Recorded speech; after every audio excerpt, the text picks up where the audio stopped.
We're now going to talk about HIV and women. And I don't really have enough time um, to give you all of the credentials of our next speaker, Dr. Ann Stapleton, but suffice to say that she is an undergraduate. Um, she did her in biology. She got her degree from Harvard University. She then got her medical degree from Albert Einstein with a joint venture between Montefiore and Yeshiva University. She then got her residency in infectious disease from the University of California at San Francisco.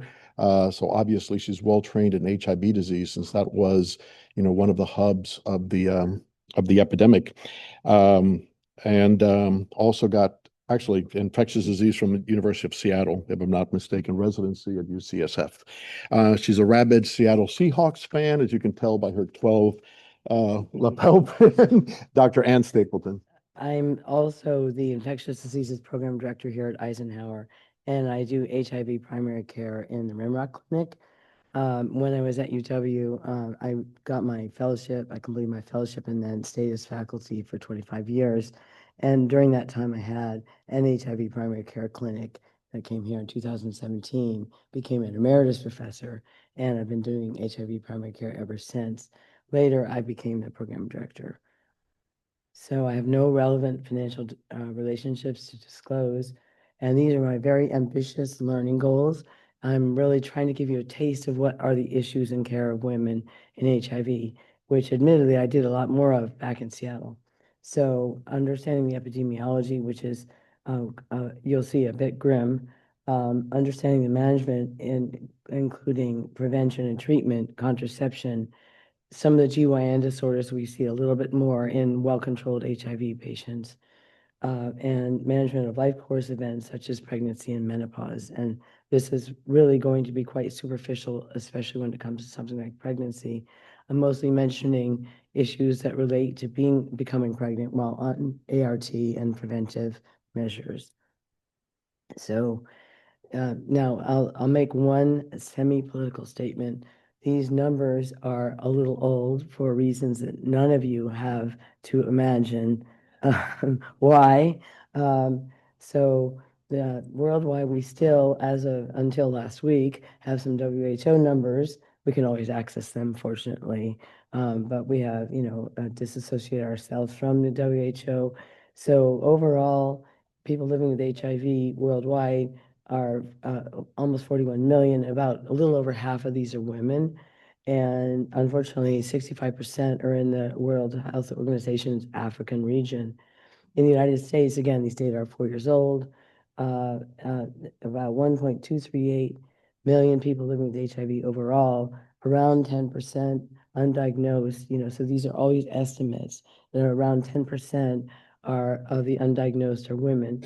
22% of people living with HIV were cisgender females greater than 13 years of age. So this means they were assigned the female sex at birth. And 80% of this is transmitted via heterosexual contact, and about 20% via injection drug use. Globally, these are some of the grimmer statistics I'm going to show you. 45% of all new HIV infections were among women and girls, again in 24. Sub-Saharan Africa, women and girls of all ages accounted for almost 2/3 of the new HIV infections.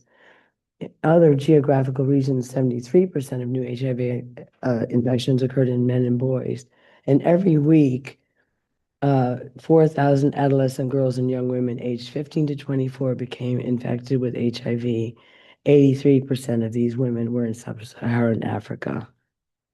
Let's see, so in the United States, cisgender women, year end of 2022, this is the prevalence rates were higher in Black and Hispanic Latino women. And there's no reason to believe this is any better at this point, 4 years later.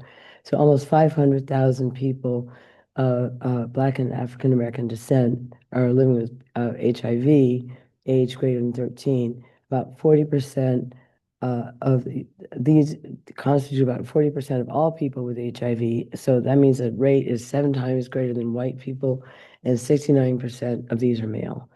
And so the end of the statistics would be about 153,000 Black and African American women living with HIV. So the population prevalence in 2018 to 22. Again, the last time we got any decent figures, this is per 100,000 population. It was highest in Black women, then next in Hispanic and Latino women, and white women was the lowest.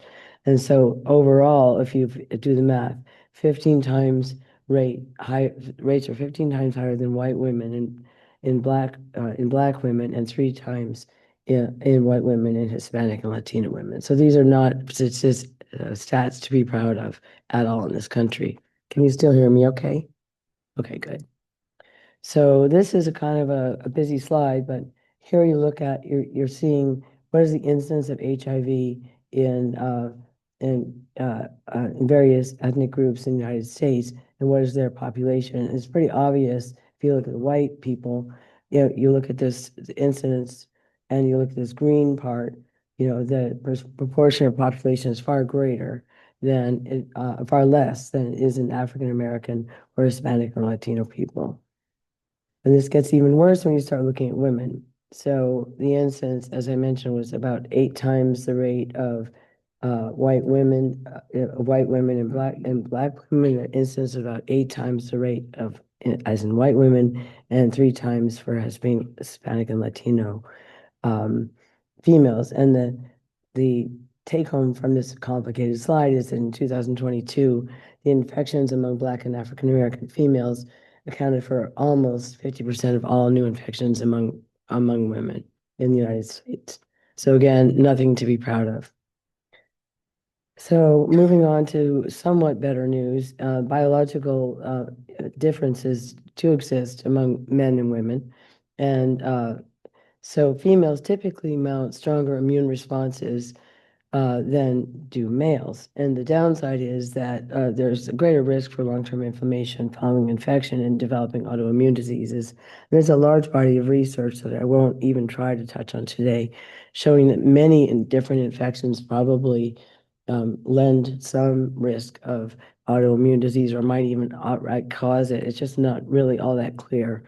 So you can expect to see in aging women potentially more autoimmune disease living with HIV. So premenopausal women will have higher CD4 counts and lower HIV RNA levels as compared with age-matched men. And this is thought to be due to protective effects of estrogen. Again, a large body of research behind all of that. The prevention of HIV, you also have to think about the concentrations of drugs in the vaginal environment. This can be very relevant to what works to prevent HIV in women. So who is at increased risk according to the U.S. Preventive Task Force, which I think still exists?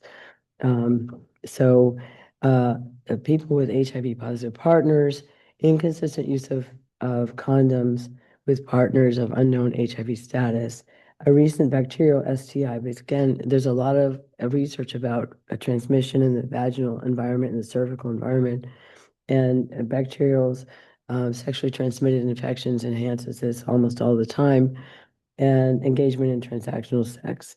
And that basically will bring many of the risks listed above to that woman who's engaging in transactional sex. So how about what PrEP regimens work for cisgender women? So daily oral FTC and tenofovir, so basically TDF tenofovir. So this is Truvada. Injectable cabotegravir every 2 months, and that actually in the HBTN 084 trial showed quite superior efficacy to daily oral Truvada use. And this is thought to be probably reliable drug levels because early studies, there were multiple studies done of how Truvada works, and adherence is very important for this. And so particularly in certain environments where women can't disclose they're at high risk and they can't disclose their profession as transactional sex workers or that kind of thing. The cabotegravir is a kind of a lifesaver. Yearly lenacapavir actually showed a 0 incidence of HIV acquisition in the study of that. Important notes are that you can use Truvada during periconception, pregnancy, and breastfeeding. There's no signals indicating a lack of data of safety with lenacapavir or cabotegravir, but we don't have much data yet. An important note is that using Descovy or FTC FT3.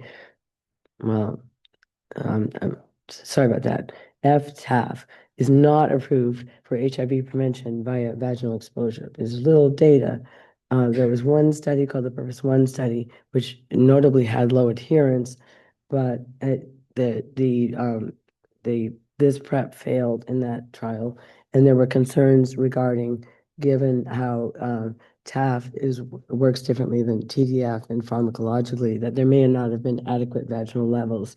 Really not known yet, so just don't use it, is the message from there. So there's a lot of changes in antiretroviral therapy, or at least issues in antiretroviral therapy that are related to pharmacology, but responses overall are generally the same in cisgender women and cisgender men. So the adverse effects in pharmacokinetics are as follows, and this is very superficial. So I'm just trying to raise the issues as to what you need to think about if you're taking care of a woman. And then if you want to, know more about it, I highly advise reading deeper, because it would take me way longer than I have to go over all of this. So there's a higher risk of weight gain on ART containing integration integration inhibitors, such as dolutegravir and bictegravir, or TAF, which is obviously not an any, but it also is associated with weight gain. So just on the timer, is that how much time has elapsed? Where's Jeff? That's the time you have. Remaining, okay, good. All right, I thought I was talking pretty fast, but I wasn't sure. So,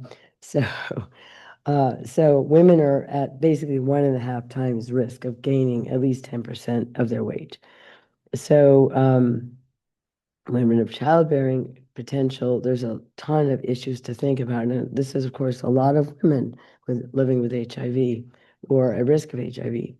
So you have to consider the regimen efficacy, hepatitis B status, which, again, when you have someone who is involved in risky sex, there's a higher chance that they may be hepatitis B positive, even though until fairly recently, we were supposed to be vaccinating babies.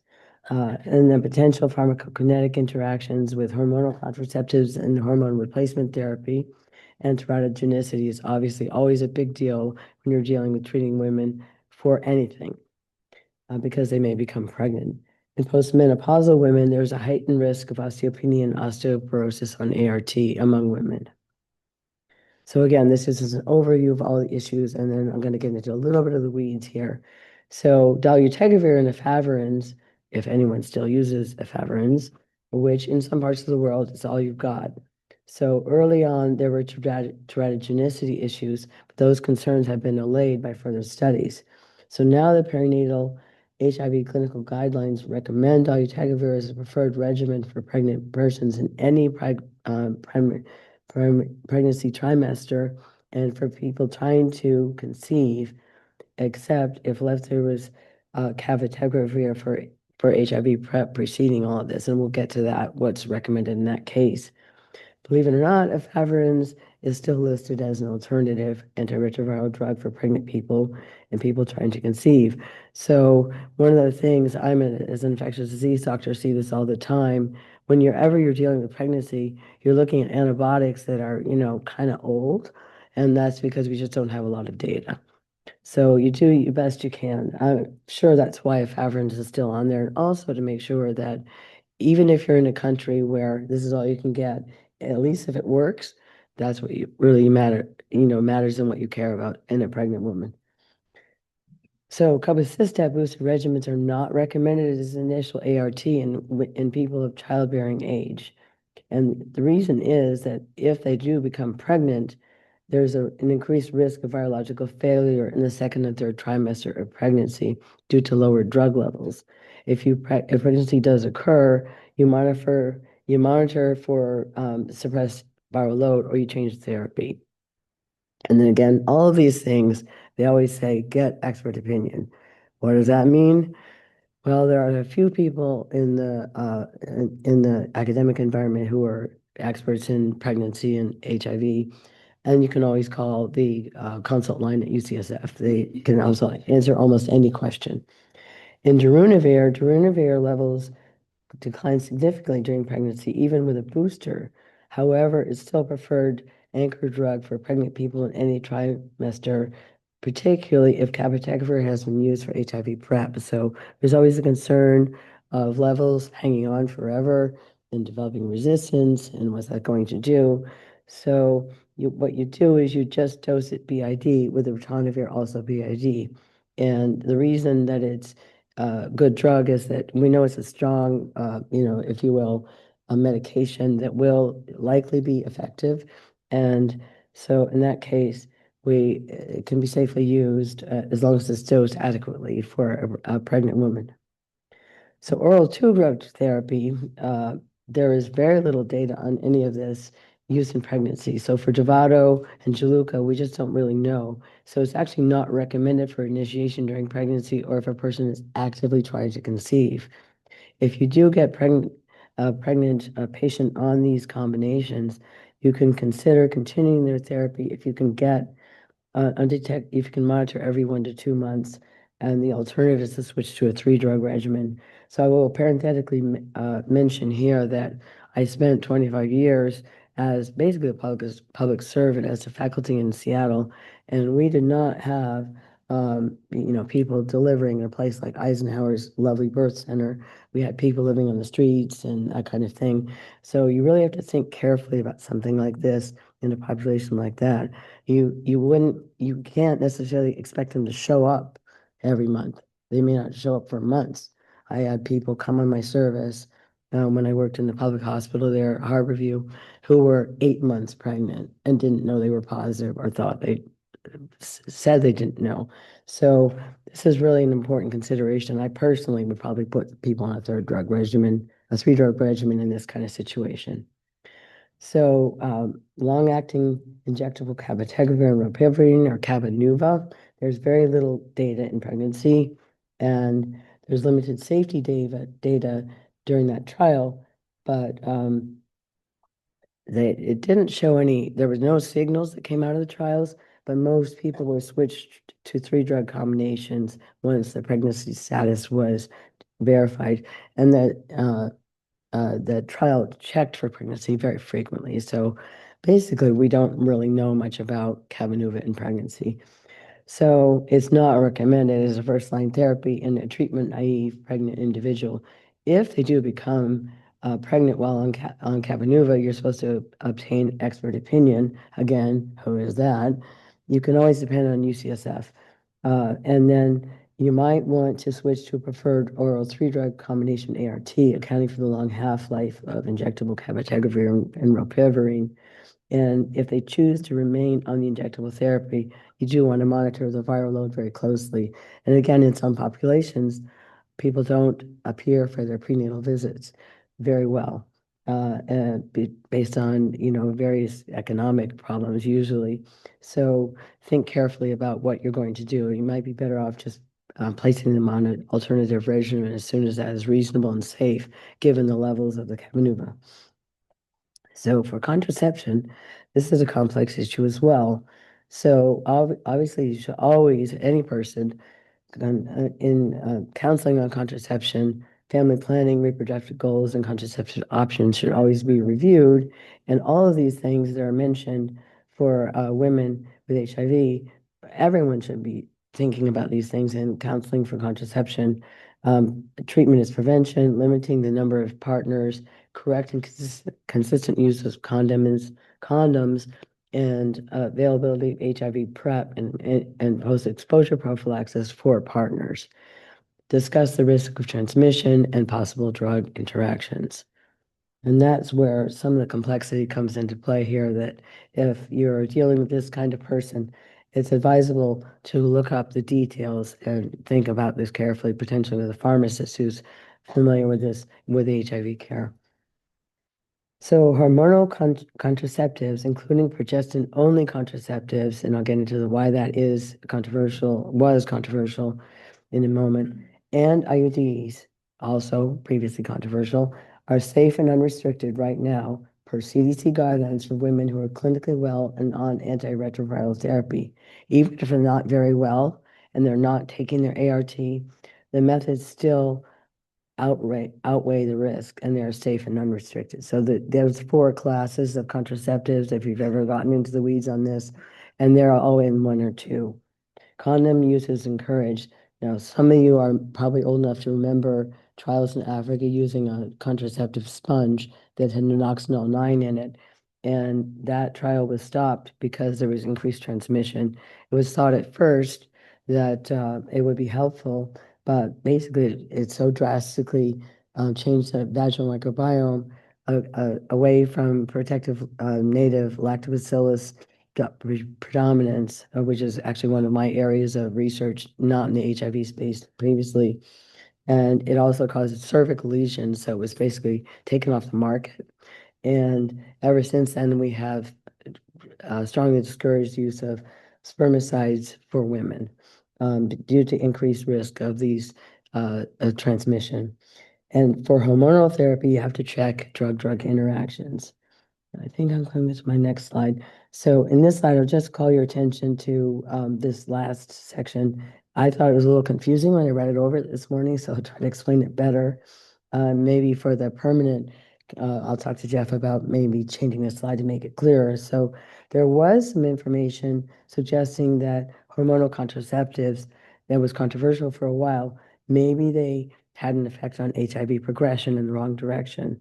Overall, no risk now has been perceived after years of research of accelerated progression on hormonal contraceptives. So they're now considered safe and effective.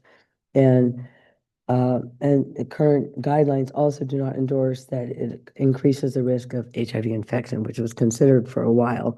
And that was mostly because some of the, especially earlier used progestin-only contraceptives, and I was actually involved in some of this research years ago with the GYN department at UW, was looking at just basic physiological effects in the vagina. So it was like becoming a postmenopausal woman at like 20 something, because it would cause vaginal thinning and, a drastic reduction in estrogen throughout the body. And there was even some bone loss in these very young women. So most of those contraceptives have been changed in much lower doses. And so now there's really no concern about using across the board what's currently available in progression or acquisition. All forms are recommended except spermicides. So how about drug-drug interactions for treatment? So for the nucleosides, there's no significant interactions with the hormonal contraceptives. So again, in the NNRTIs, really only efavirenz causes a problem. So that's good as long as you're in this country. It works via the CYP3A4 pathway, and it can reduce the blood levels of your contraceptives, so therefore you can have a pregnant woman accidentally. But the drugs that we tend to use more currently, in this country at least, don't have that effect. So you're fine as long as you're not considering using efavirenz. Protease inhibitors are pretty confusing. You would think they would increase hormone levels, but you can actually, if you have ritonavir in the mix, you can actually see decreased levels of estrogens, certain forms of estradiol at least, and you have unpredictable effects on some of the other hormones that are in play in terms of these contraceptives.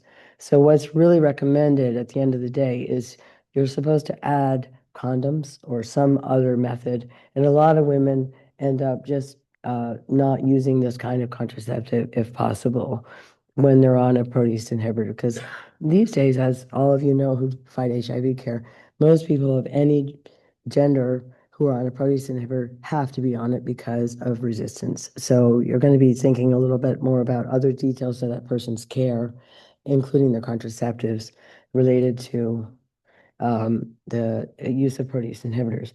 So for cobicistat, we really don't have much data, and it may increase levels. So it's basically considered to be avoided and really kind of contraindicated in this case. So for integrase inhibitors, no significant interactions except for Genvoya. And so you've got cobicistat, but the alvategravir cobicistat has opposite effects on various preparations, so it's basically not recommended. CCR5, the receptor antagonists and fusion inhibitors, you're okay But attachment inhibitors, you have to keep the ethinyl estradiol dosing no more than 30 mics daily, because with fostemsavir, you can get actually blood clot risk because it will raise the levels. So again, this is one of the weeds I'm talking about. You know, if you end up in this situation, pretty unlikely around here, but not impossible, you might want to consider, you know, some expert help with that situation. So how about GYN infections? Again, this is quite superficial, but vaginitis is the most common. Everything from BV, vulvovaginal candidiasis, and trick. Diagnosis and treatment are important because this can increase susceptibility to sexually transmitted infections, notwithstanding the fact that both trick is almost always, well, is always a sexually transmitted infection, and BV can be. And it increases the risk of HIV transmission to partners because, as well documented in some of my colleagues in Seattle and other parts of the world, it increases the shedding of HIV. So in an undetectable person, you're probably fine, but you know, we always have to assume that we want to be thinking about people who are perhaps not adherent. And thank you for the 5 minutes. So trick infection increases risk of PID. So for bacterial vaginosis, the treatment is the same. For trick, metronidazole single dose doesn't work as well. So you have to give the longer treatment or the tinidazole treatment. And Candida, if it's not recurrent, it's the same as HIV. We used to, in early days, see all kinds of crazy stuff with candidal vaginitis. Thankfully, once people became immune reconstituted, we stopped seeing, you know, horribly recurrent candidiasis. Let me just see how many more slides I have. So I'm almost done here. So, and my voice is still holding up. So I think we should be able to finish without too much rushing.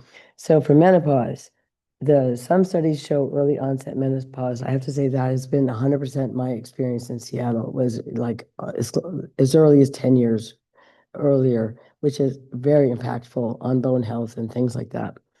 They're most symptomatic than the general population. And there, however, shockingly enough, there's no increase in HIV transmission among postmenopausal women, despite the fact that the microbiome changes very drastically in the wrong direction. I do not know if those studies were actually controlled for sexual frequency of intercourse, which would be a very big question in that case.